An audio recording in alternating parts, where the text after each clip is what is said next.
Assalomu alaykum, advokat Qo'chqorov. Rossiyadan olingan kredit qarzdorliklar O'zbekistonda undirilishi mumkinmi deb obunachilarimizdan savollar kelmoqda.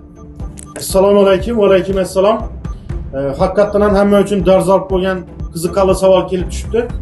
Demak, so'nggi vaqtlarda xorijda, xususan Rossiya Federatsiyasida kredit majburiyatini bajarmasdan O'zbekistonga qaytib kelgan fuqarolar o'rtasida xorijdagi qarzni O'zbekistondan undirib bo'lmaydi degan yanglish tasavvurlar shakllanmoqda. Biroq amaldagi qonunchilik va xalqaro shartnomalar buni aksini ko'rsatadi.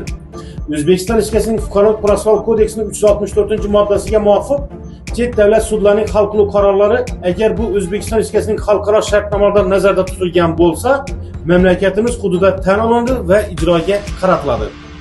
O'zbekiston va Rossiya o'rtasidagi fuqarolik ishlari bo'yicha huquqiy yordam ko'rsatish to'g'risidagi xalqaro konvensiyalar amal qiladi.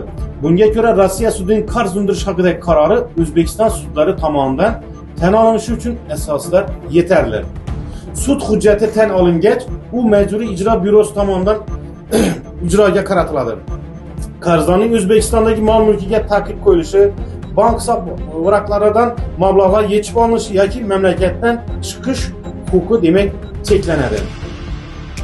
Chet eldagi qarzim shu yerda qolib ketadi deb o'ylash bu jihatdan xatodir. Xorijiy bank oldidagi majburiyat vaqt o'tishi bilan foizlar, peniyalar va sud xarajatlari hisobiga bir necha marotaba oshib, baribir sizni O'zbekistonda taqiq qilinishingiz ehtimoli demak yuqori bo'ladi. Shu bois xorijda kredit olish yoki boshqa shaxslarga kafil bo'lishda o'ta mas'uliyatli bo'lishlaringizni, hujjatlarga esa imzo chekishda ularni oldin o'qib tanishib, huquqiy oqibatlarni demak anglab yetishlaringiz lozim bo'ladi. Shu va boshqa masalalar bo'yicha sizni qiziqtirayotgan savollar bo'lsa, bemalol bizlarga murojaat qilishlaringiz mumkin.